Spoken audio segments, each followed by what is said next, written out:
부름받은 예배자입니다. 부름받은 예배자. 네. 예, 본문 말씀은 오늘 그렇게 고대하던 언약궤의 귀한 장면입니다.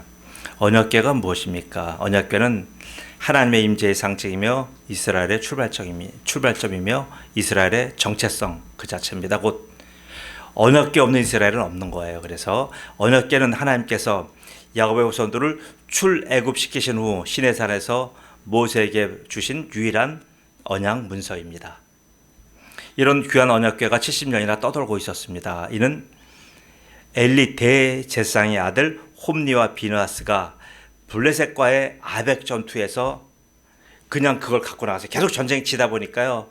이거 안 되겠다. 그래서 하나님의 힘을 빌리자 해서 하나님께 기도한 것이 아니라 대뜸 언약궤를 가지고 간 거예요. 그러다가 언약궤를 블레셋에 빼앗겨 버렸습니다. 이것이 사무엘상 4장에 아주 잘 나와요. 그 11절 말씀 하나 읽을게요. 여호와의 궤는 빼앗겼어요. 전쟁에 엘리의 두 아들 홈니와 비느하스는 죽임을 당하였더라. 궤만 뺏기는 게 아니에요. 신앙을 빼앗기면 우리의 목숨도 뺏기는 거예요. 그래서 우리는 흔히 생명을 보존하기 위해서 신앙을 포기할 때가 있어요. 아니요. 성경적으로는 그게 아닙니다. 내가 신앙을 포기하면 생명 그대로 사라져요.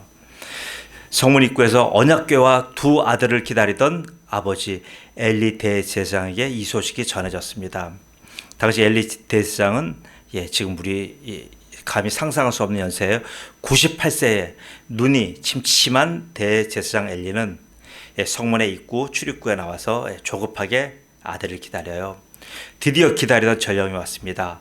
그는 전령에게 자신의 아들들 안위부터 먼저 물어요. 참 주의 종이 이러면 안 되잖아요. 아들들의 안위를 먼저 묻는 것이 아니라 언약궤를 물어봐야 되잖아요.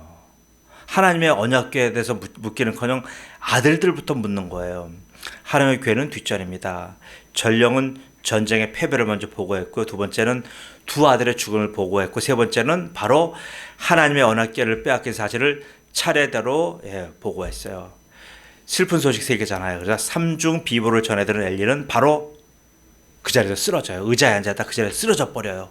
그리고는 두 번 다시 일어나지 못합니다. 그게 사무엘상 4장 18절 말씀이에요. 하나님의 궤를 말할 때에 엘리가 자기 의자에서 뒤로 벌렁 넘어진 거예요. 문 곁에서 목이 부러져 죽었으니 나이가 많고 비대한 까닭이라 그가 이스라엘의 사사가 된 지 40년이었더라. 이는 말씀처럼 제사장이 죽었습니다. 아니 제사장 정도가 죽은 것이 제사장 가문이 후손도 없이 죽었습니다. 아니 제사장 가문의 죽음만이 아니라 이것은 이스라엘 전체의 영적 죽음을 의미하는 겁니다. 사무엘은 특별히 언약궤를 뭐라고 부릅니까? 언약궤를 하나님의 궤라고 불러요. 사무엘은 그냥 언약궤라고 해서 모세가 불렀던 언약궤라고 부르지 않고요. 하나님의 궤라고 사무엘은 특별히 불러요. 그 이유는 뭡니까? 언약궤라고 한다면 모세와 하나님과의 상호 계약의 의미가 있잖아요. 그런데 사무엘이 하나님의 궤라고 하는 의미는 하나님의 절대 주권의 의미가 있는 거예요. 그래서 언약궤가 빼앗긴 사건을 사무엘은 어떻게 기록하냐면요. 사무엘상 4장에 이렇게 말씀해요. 이르기를 언약궤를 빼앗긴 사건을 사무엘이 듣고 이렇게 표현하는 거예요. 이르기를 영광이 이스라엘에서 떠났다 하고 아이 이름을 이가봇이라 했으니 이건 사무엘이 얘기한 건 아니고 이제 엘리의 두 제사장 두 아들, 그 아들의 이제 며느리가 아기를 낳다가 이렇게 한 거예요. 이르기를 영광이 이스라엘에서 떠났다 하고 아이 이름을 이가봇이라 하였으니 하나님의 궤가 빼앗겼고 그의 시아버지와 남편이 죽었기 때문이며 또 이르기를 하나님의 궤를 빼앗겼으므로 영광이 이스라엘에서 떠났다 하였더라. 이것을 사무엘이 이렇게 쓴 거예요. 자, 그럼 뭐예요? 그는 하나님의 궤가 떠나갔다는 것은 뭡니까? 단지 성물이 없어진 게 아니에요. 강대상이 없어졌다. 그럼 강대상이라는 성물을 구입해 놓으면 돼요. 근데 강대상이 없어진 것이 하나 뭡니까? 유일무이한 바로 하나님의 영광이 함께 사라졌다고 사무엘은 그렇게 표현하는 겁니다. 곧 하나님의 영광이 이스라엘에서 떠난 겁니다. 이렇게 하나님의 영광이 떠난 상태에서 몇 년이 지났어요? 70년이 흘러갔으니 하나님의 사람 다윗의 심정이 얼마나 비통했겠어요. 다윗은 어린 시절부터 하나님의 의분으로 가득 차 있던 사람이에요. 여러분 잘 아시잖아요. 10대의 소년 다윗이 이스라엘 사람들의 전면에 등장한 것도 뭐 때문에요? 그의 마음속에 있는 하나님의 의분 때문에 그가 전국적인 인물이 된 거예요. 사무엘상 10장 36절이에요. 이제 사울 왕과 다윗, 전령으로 온 다윗의 이제 그 대면 장면이에요. 그때 다윗이 얘기합니다. 사무엘의 주의 종이 사자와 곰도 쳤은즉 살아계시는 하나님의 군대를 모욕한 이 할례받지 아니한 블레셋 사람이리까 그가 그 짐승이 하나 같이 되리이다. 누구예요? 소년 다윗이, 청년이죠. 청소년 다윗이 사울 왕에게 한 거예요. 뭐예요? 하나님의 의분으로 가득 차서. 왜요? 골리앗이 계속 하나님의 군대를 약올려고 계속 희롱하고 하나님을 계속 조롱하는데 불구하고 이스라엘 진영은 잠잠하잖아요. 사울 왕이 잠잠하잖아요. 그러니까 이 상황을 자기 형 엘리압에게 떡을 갖고 오고 건포도를 갖고 오고 신부를 왔던 다윗이 그 상황을 보고요, 하나님의 의분이 솟구쳐 오른 거예요. 솟구쳐 오라고 형한테, 형 나 나가서 좀 싸우게 나 좀 소개해줘. 형이 니깎기 무슨, 우리들도 꼼짝 못하고 있는데. 그러니까 다윗이 직접 사울 왕을 찾아간 거예요. 그래서 중간에 이제 보고한 사람이 이러이러한 소년이 있는데 이 소년이 왕을 뵙자가 다윗, 사울 왕이 데려와라. 만나봤더니 이 얘기한 거예요. 주의 종이 사자와 곰도 쳤은즉 살아계시는 하나님의 군대를 모욕하니 할례받지 아니한 블레셋 사람이리까 그가 그 짐승이 하나 같이 되리이다. 그의 이 말은 보세요, 단지 허언이나 허풍이 아니에요. 그리고 자기 공명심이나 영웅심을 사로잡혀서 내뱉은 일시적인 허사가 아닙니다. 결국 그는 사울의 마음을 움직이기에 성공합니다. 그래서 그가 블레셋과의 이 엘라 골짜기의 전투에 그가 참전하게 됩니다. 상대는 누구예요? 살아있는, 지금 UFC의 아주 그 유명한 그 챔피언들 같은 그런 장수잖아요. 살아있는 리브롯과 같은 부세출의 영웅 골리앗이에요. 그 무시무시한 골리앗 앞에서 소년 다윗은 누구도 상상할 수 없는 하나님의 절대 주권을 선포해요.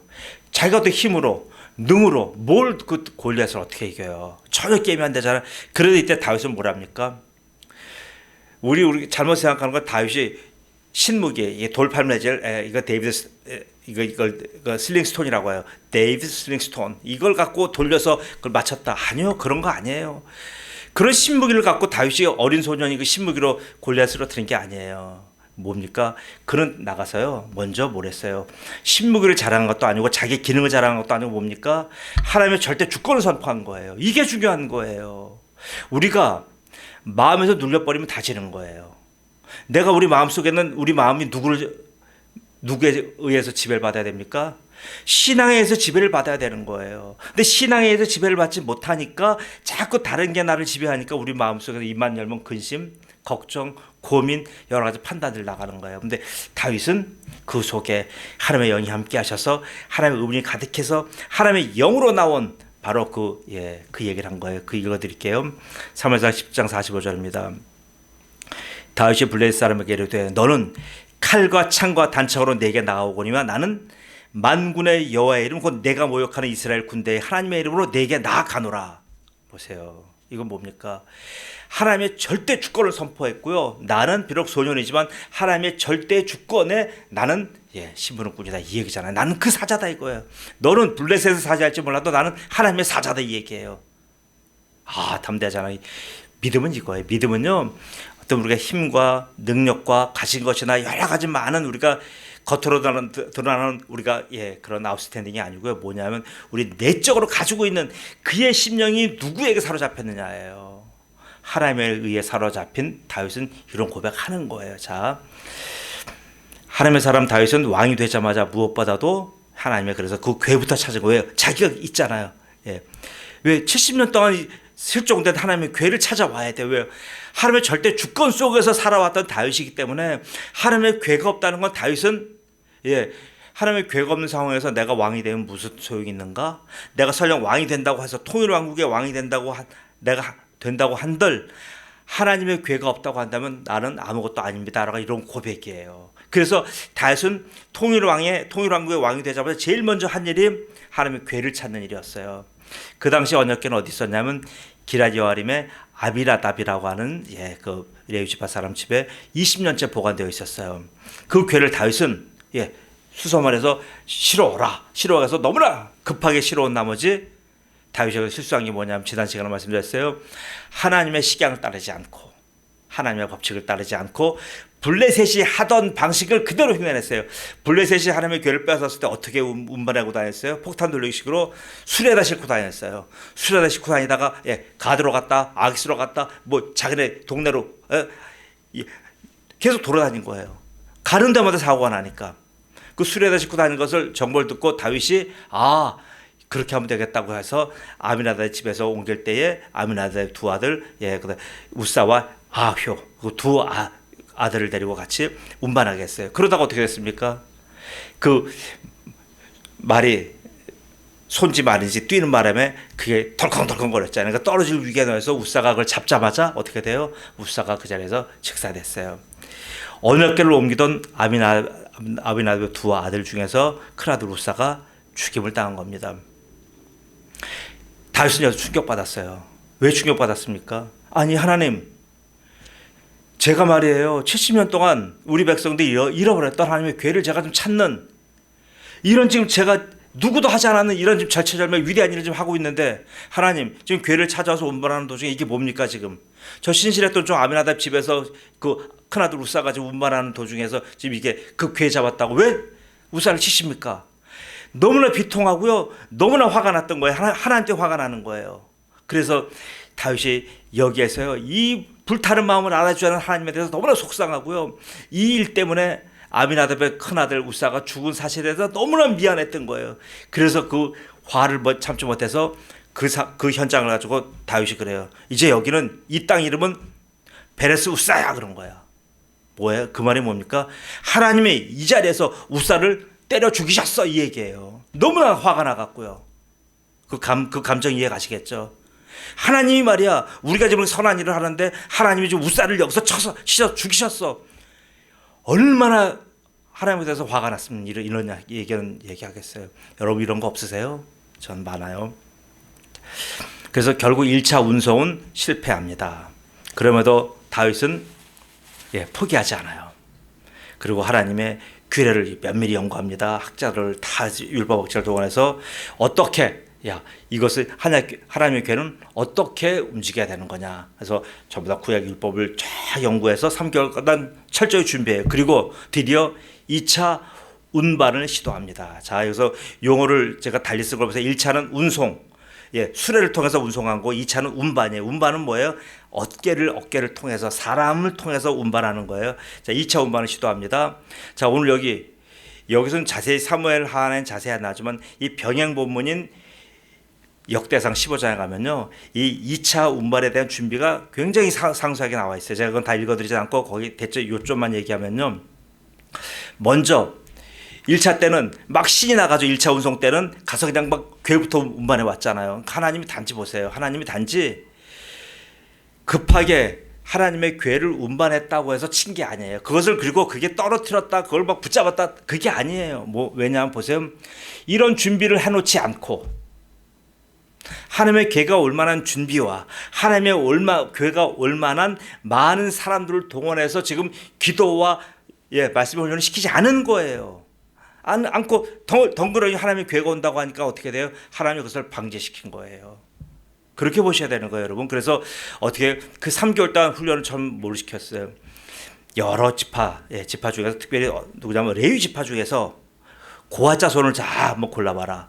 고아자손 지파 쭉 집안을 골라서 거기서 몇 명을 고르냐면 770명을 속아내요. 자, 그 사람은 무슨 용도냐면 철저하게 770명은 언약궤를 운반하는, 어깨가 들면 몇 걸음이나 걸어가겠어요. 그러니까 또 계속 옮겨야 되잖아요. 그러니까 770명을 거기서 선발한 거예요. 굉장하잖아요. 그리고 저들을 모세의 규례를 따라 철저히 훈련시켰어요. 그리고 여기에 머무르지 않아요. 운반 책들 770명, 그리고 또 하나 여기선 악단을 만들어요. 갖은 악기를 다 동원해서 연주하는 관현악단을 거기서 쫙 만들어내는 거예요. 거기서 관현악만 있는 거야. 이제 전부 다 이제 말하자면 이제 그 오케스트라를 거기서 조직을 해서 운반을 딱 해요. 그 다음에 또 뭡니까? 그것뿐만 아니라 세 번째는 성가대를 조직을 해요. 성가대를. 자, 이렇게 철저하게 1차 운송에서는 어땠어요? 1차 운송에서 이런 거 안 하고 뭐 했어요? 다윗이 군대 3만 명을 동원한 거예요. 군대 3만 명이면 뭘 못하겠어요? 블레셋이 온들 싸우지 못하겠습니까? 아니면 이거 한 언약궤를 가지고 여러 가지 사고가 있으면 그걸 다 제대로 커버를 못하겠습니까? 다 할 수 있어요. 그러나 3만 명으로도 안 된 거잖아요. 1차 운송 때 3만 명을 동원했는데 2차 운송 때는 군대 동원하지 않았어요. 2차 운송 때는 뭐래요? 하나님의 군대가 간 겁니다. 바로 고아자설 운반 책 770명, 그 다음에 오케스트라 그리고 성가대 다 철저하게 하나님의 군대가 간 거예요. 그래서 이 하나님의 군대가 여러분 생각해 보세요. 그 언약궤를 쫙 모시고 들어오는 그 하나님의 군대 행렬을 한번 보세요. 얼마나 그 모습이 장엄합니까? 오직 그 자그마한 하나님의 궤 하나를 놓고 그 많은 무리들이 찬송하며 하나님께 영광을 돌리며 막 악기를 부르면서 온통 기쁨으로 오는 그 대열을 한번 생각해 보세요. 그때 쓰였던 시가 시편에 3편이 있어요. 그중에 제가 한 편을 읽어드릴게요. 제 시편 24편입니다. 이 시편 24편은 그때 그 언약궤를 운반하면서 막 신이 나서 온 이스라엘 회중이 부르는 찬양이에요. 자, 그걸 장면을 생각하면서 들어보세요. 땅과 거기 충만한 것과 세계와 그 가운데 사는 자들은 다 여호와의 것이로다. 여호와께서 그 터를 바다 위에 세우시며 강들 위에 건설하셨도다. 여호와의 산에 오를 자 누구며 그의 거룩한 곳에 설 자가 누구인가? 곧 손이 깨끗하며 마음이 청결하며 뜻을 허탄한 데 두지 아니하며 거짓 맹세하지 아니하는 자로다. 그는 여호와께 복을 받고 구원의 하나님의 의를 얻으리니 이는 여호와를 찾는 족속이요 야곱의 하나님의 얼굴을 구하는 자로다. 셀라. 문들아 너희 머리를 들지어다. 영원한 문들아 들릴지어다. 영광의 왕이 들어가시리로다. 영광의 왕이 누구시니? 강하고 능한 여호와시요 전쟁에 능한 여호와시로다. 문들아 너희 머리를 들지어다. 영원한 문들아 들릴지어다. 영광의 왕이 들어가시도다. 영광의 왕이 누구시냐? 만군의 여호와께서 곧 영광의 왕이시로다. 셀라. 보세요. 이제 시편 24편이 이해가 갈 거예요. 그때 한번 김한 집사님께서 이게 무슨 뜻인가?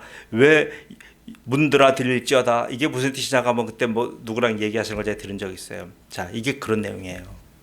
자, 하나님의 언약궤가 운반되면서 다윗성으로 시온에 들어갈 때에 그 감격에 젖어서 드디어 문을 열고 들어갈 때 그 울려 퍼지는 천상의 찬양이 바로 시편 24편입니다. 하나님의 군대의 이 놀라운 찬양에 다윗은 자신이 할 수 있는 최고의 것과 자신이 표현할 수 있는 최선의 행동으로 하나님의 임재를 환영하며 축하했습니다. 그 신호가 바로 뭐예요? 이 고앗 후손들의 언약궤 운반 행렬입니다. 처음에 어떻게 돼요? 처음부터 이 언약궤를 메은 고앗 자손으로 맸어요. 이렇게 메고 가면 이것을 가지고 처음부터 군인처럼 처벅처벅 이렇게 가는 게 아니에요. 1차 운송 때는 마차가 이렇게 갔으니까 가네요. 2차 운반 때는 어떻게 했어요? 그것을 메고 조심스럽게 한 발 뛰어요. 한 발 뛰고 또 한 발 뛰고 그렇게 해서 6발자국까지 간 거예요. 조심스럽게 아기가 어떻게 한 발 너무나 그게 바로 이제 그 모구의 모구 영어 단어의 모구라는 단어가 뭐냐면 고양이처럼 살금 걸어가는 거예요. 자, 모깅한 거예요. 이렇게 걸어가요. 6발자국을 딱 걸어갔어요. 6발자국을 딱 걸어가서 거기서 드디어 딱 멈췄어요. 왜 멈췄을까요? 6발자국 걸어가서 더 안 걷고 왜 멈췄을까요? 왜 그러냐면 보세요. 여기서 일단 불안했어요. 1차 운송 때 그 수레가 난동 피는 바람에 거기서 웁삭을 잡다가 죽었잖아요. 그러니까 2차 운송 때는 조심스러운 거 혹시라도 이것을 운반하다가 1차 운송 때와 같이 누가 혹시 하나님의 큰 혹시 징벌을 받지 않을까 조심스러웠어요. 그래서 한 발, 두 발, 6발자국 딱 가봤는데도 아무런 일이 없어요. 그러니까 다윗이 거기서 뭐예요? 스탑을 걸고 거기서 뭐랍니까? 거기서 다윗이 하나님 앞에 예배를 드려요. 자, 그 예배가 오늘 본문의 13절이에요. 여호와의 궤를 맨 사람들이 6걸음을 감해, 6발자국 감해 다윗이 소와 살찐 송아지로 제사를 드리고. 자, 여기서 하나님께 감격의 예배를 드린 거예요. 하나님, 드디어 예배가 회복된 거예요. 이전까지는 예배가 상실된 거예요. 이전까지는 예배가 없었어요. 하나님의 교회가 드디어 앞서 가심에 드디어 예배가 시작된 겁니다. 자, 그래서 오늘 여기서 다윗은 감격에 젖어서 자신의 몸을 제물로 드리듯, 여기서 다윗이 어떻게 돼요? 여기서 첫 번째 제물은 뭐냐면 다윗 자신이에요. 다윗이 춤을 춰요. 어떤 춤을 추냐면요, 이 원에 보면 이래요. 이 언약궤가 있으면 언약궤를 중심으로 해서 다윗이 계속 빙글빙글 도는 거예요. 이게 도대체 무슨 이런 춤이 희한해요. 이런 뭐 신비주의 춤도 아니고 이슬람에 이런 신비주의 춤이 있어요. 막 계속 돌면서 춤을 추는 거예요. 막 옷이 막 이게 위에 옷이 나오고 막 아래에 옷이 막 날리듯이 그 정신을 못 차리고 춰요. 왜요? 이건 무슨 의미입니까? 다윗이 자기 자신을 하나님 앞에 헌물로 드리는 거예요. 주님, 제가 제물입니다. 주님, 저 때문에 지금 이렇게 제가 이런 행악을 했습니다. 제가 이 제물을 하나님께 드리오니 받아주옵소서. 이 다윗이 제일 먼저 감격에 들어서 이렇게 자기가 하나님께 자신을 드리는 거예요. 그래서 언약궤를 가운데 둔 채로 그는 계속 뛰어요. 대충 도는 게 아니에요. 대충 이렇게 슬슬 다 둥글게 이렇게 뛰는 정도가 아니고요. 전력을 다해 춤을 추고 뛰어요. 다윗의 이런 행동은 뭡니까? 이가봇, 하나님의 영광이 떠났잖아요. 하나님의 영광이 다시 들어온 거예요. 하나님의 영광을 되찾은 감격과 기쁨의 표현인 거예요. 다윗의 이런 돌발적인 행동에 온 이스라엘 사람들도 지켜볼 수 없어요. 함께 동참해. 왕이 그러니까요. 곧 악대는 주악을 울리고 성가대는 하나님을 찬양하면서 백성은 모두 함께 춤추는 거예요. 천상의 예배예요. 이스라엘 백성 모두가 하나님께 예배를 지금 드리고 있는 겁니다. 이런 감격적인 예배는 오베데돔의 집에서부터 다윗성에 도착할 때까지 노중에서 계속된 거예요. 어떤 환영이 이보다도 격렬하겠습니까? 그렇게 이 노상 행렬 예배는 계속되다가 드디어 하나님의 궤가 예루살렘 성문의 앞에 도착합니다. 실로에 있던 언약궤가 블레셋에 빼앗긴 후에 처음으로 70년 만에 예루살렘 성에 들어옵니다. 성내로 언약궤가 들어오자 어떻게 돼요? 다윗은 또 여기서 스탑을 걸어요. 아까 고아 자손이 6발자국 걸었을 때 딱 스탑 걸었잖아요. 여기 2차 스탑을 걸어요. 이 성문을 딱 하나님의 궤가 돌파하자 거기서 스탑을 걸어버려요. 뭡니까? 거기서 모든 행위를 다 중지하고 그들 모두는 다 하나님 앞에 쓰는 거예요. 언약궤 앞에 쓴 거예요. 곧 예루살렘 성에서의 첫 번째 예배가 오늘 이루어지는 거예요. 그 예배는 바로 어떤 예배예요? 번제의 예배와 화목제의 예배를 드린 겁니다. 번제, 올라가는 번제는요, 제물의 모든 것을 남김없이 태워서 하나님께 향기로운 냄새로 올려드리는 예배예요. 이거 오해하시면 안 돼요. 냄새를 올려드리는 예배예요. 번제는 제물이, 타는 제물이 양이라는 걸 생각해보세요. 제물이 나 예배자를 대신하는 예배예요. 반드시 번제 예배는요, 제물과 예배자가 항상 있어야 돼요. 근데 제물은 죽어요. 다 태워서 없어져요. 근데 그거 제물이 죽는 게 아니라 누가 죽어요? 예배자가 죽는 걸 의미하는 거예요. 그래서 예배자의 모든 죄를요, 이 제물에 다 안수해서 정가시켜요. 정가시키고 나면 모든 죄를 다 아는 제물이 태워지는 거예요. 불에 태워져서 그럼 정가해서 죽었다, 내 죄가 다 없어졌네, 그게 아니에요. 뭐냐면요, 이미 죽은 걸 가지고요, 이미 죽은 양이잖아요. 그 양을 전부 다 각을 떠갖고요, 그 양을 전부 다 태워. 왜 태웁니까? 그건 뭐냐면요, 그 제물이 단지 죽었다고 하는 것을 목이 끝났다는 게 아니에요. 그 제물은요, 바로 그 연기, 그 냄새가 쫙 하나님께 올라가면 하나님이 이미 예배드린 행위를 다 보셨잖아요. 그러나 그 향기를 하면 하나님 흠명 받으셔요. 그 향을 하나님이 흠명 받으셔서 하나님 맡으셔요. 그럼 맡으신 하나님이 어떻게 해요? 그 예배를 하나님이 잘 받았다라고 하는 표현으로 무엇을 내려주셔요? 무엇을 내려주시냐면 바로 그것이 죄 사함의 은총이에요. 그게 사죄의 은총인 거예요. 그래서 항상 예배는요, 번제의 그 제물을 드리는 것은 내 죄가 같이 정가돼서 올라가는 거고, 죄를 하나님 제물의 향을 맡으셔서 바로 하나님께서 사죄의 은총을 내려주시는 겁니다.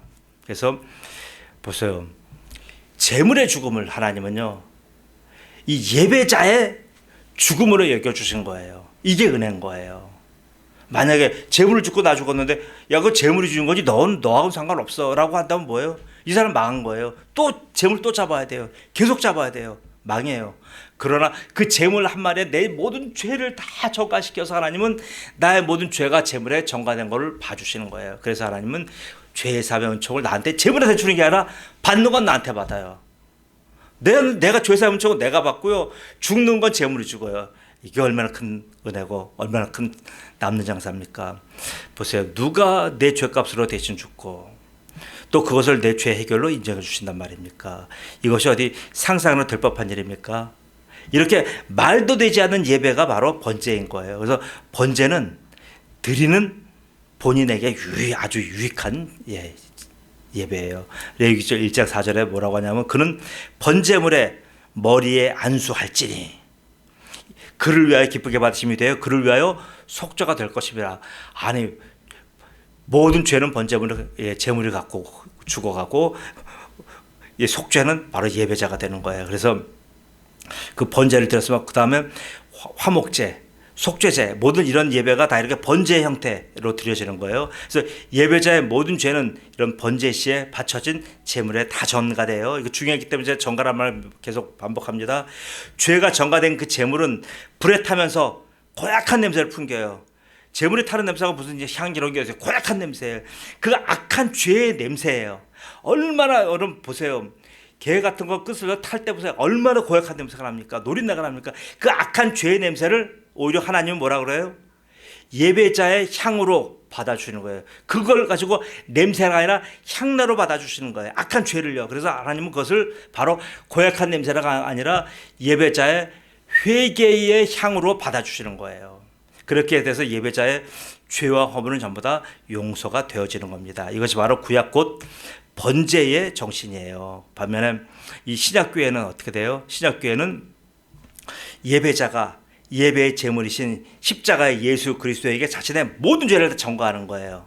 그죠? 똑같잖아요. 예수님은 제물이고요. 그 제물된 예수님 위에 우리의 모든 죄를 다 전가시킨 거예요. 곧 우리의 모든 죄를 피의 제물인 십자가의 예수 그리스도에게 다 우리가 전가시키는 거예요. 그러면 하나님은 그 제물에 전가된 우리의 모든 죄를 다 제물에게 묻으셔요. 여러분, 우리는 죄는 내가 졌는데 내 죄의 모든 죄책은 예수님께 물어버리는 거예요. 하나님이. 이게 십자가의 제물의 비밀이에요. 그래서 예수님은 내 죄를 다 안고 죽으신 거예요. 그 죄값을 치르신 거예요. 근데 이걸 자꾸 믿지 못하고 보니까 사람들이 어떻게 돼요? 내가 구원받았나? 내 죄 문제가 해결됐나? 계속 물어보는 거예요. 근데 이 사실은 어떻게 돼요? 이 사실은 내가 받아들일 수밖에 없어요. 어떻게 해요? 성령이 그러하여금 어느 순간에 내가 흔들리지 않는 나의 견고한 지식이 되게 할 때가 있어요. 그때까지는 어떻게 돼? 내가 믿고 기다리고 참아야 돼요. 근데 그걸 못 참으니까 밤낮 이 소리 저 소리 하는 겁니다. 하나님은 제물에게 예배자의 죄를 물어요. 이미 죽은 제물은 그 몸뚱아리 하나 남기지 않고 다 태우는 이유가 바로 여기에 있어요. 이는 죄는 죽음으로도 해결되지 않는다는 얘기예요. 제물이 죽었는데도 왜 또 태워야 돼요? 왜 뭡니까? 죽은 제물에 전가된 죄는 제물 속에 그대로 다 살아있는 거예요. 그래서 살아있는 죄를 없애기 위해서 다 태우는 거예요. 태우면 죄가 되고 연기가 끝까지 올라가서 다 사라질 때까지 다 태워버리는 거예요.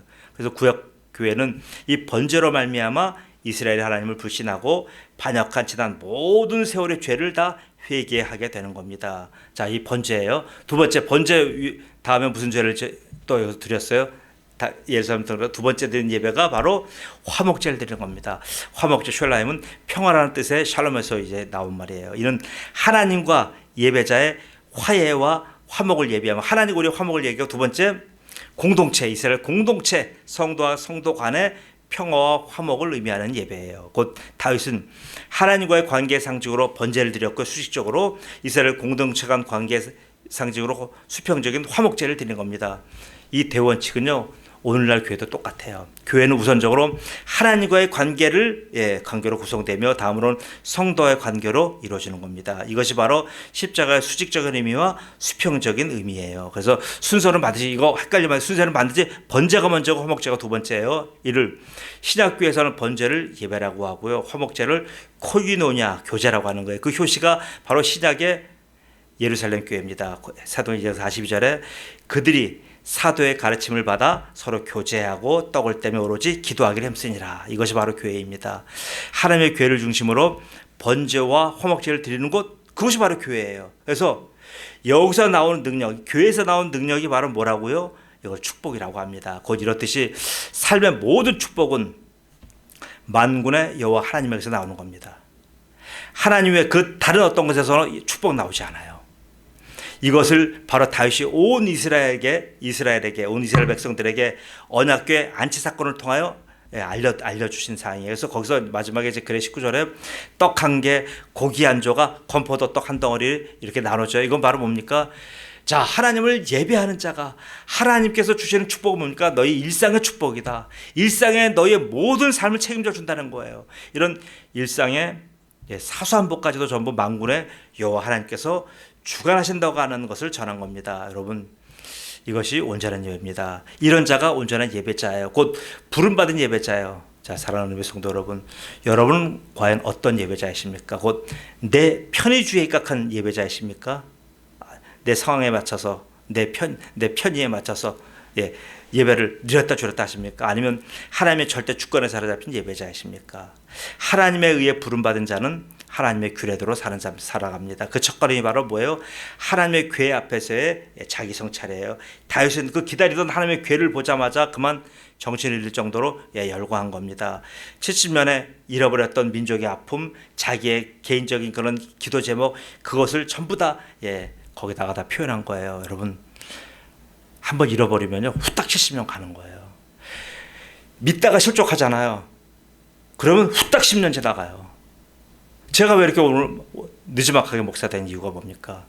한 번 제가 신학교 다니다가 학가닥 한 번 하면요 금방 5년 가고 10년 갔어요. 이게 몇 번 하다 보니까 그냥 점심시간 다 갔더라고요.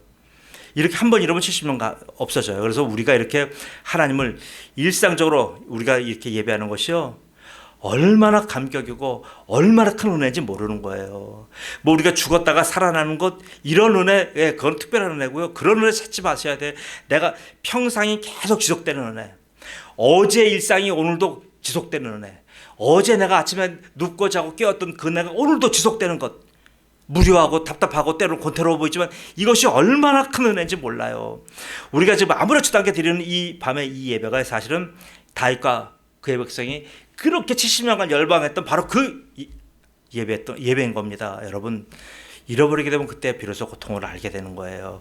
그러므로 사랑하는 우리 성도 여러분, 덥다고 힘들다고 지친다고 예배를 우리가 어떻게 소홀히 하겠습니까? 이밤에 오신 성도 여러분 모두에게 저는 다윗에게 허락하신 하나님의 저 기쁨과 평강이 넘치시기를 우리 주님 예수 그리스도의 이름으로 축복합니다. 아멘. 전능하신 아버지 하나님 은혜 감사합니다. 아버지 하나님, 우리는 늘 뭐 특별한 일 없을까? 오늘 무슨 좋은 일 없을까? 오늘 무슨 획기적인 일 없을까?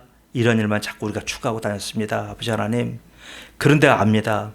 우리가 지금 누리고 있는 일상과 평상이 얼마나 큰 하나님의 은혜며 하나님 지키시고 계시다는 사실을 비로소 우리가 그 상황을 잃어보면 압니다. 건강을 잃어보면 건강의 기쁨을 알고 일생을 허무하게 맞춰보면 아버지 하나님 바로 내 지난 인생이 얼마나 기쁨이었다는 것을 알게 되는데, 아버지 하나님, 우리는 많은 상황들 앞에서 늘 우리가 마음이 왔다 갔다 합니다. 때로는 덥다고, 때로는 무덥다고, 힘들다고, 지친다고, 아버지 하나님 여러 가지 이유와 상황을 대해서 하나님 앞에 나오는 것을 소홀히 합니다.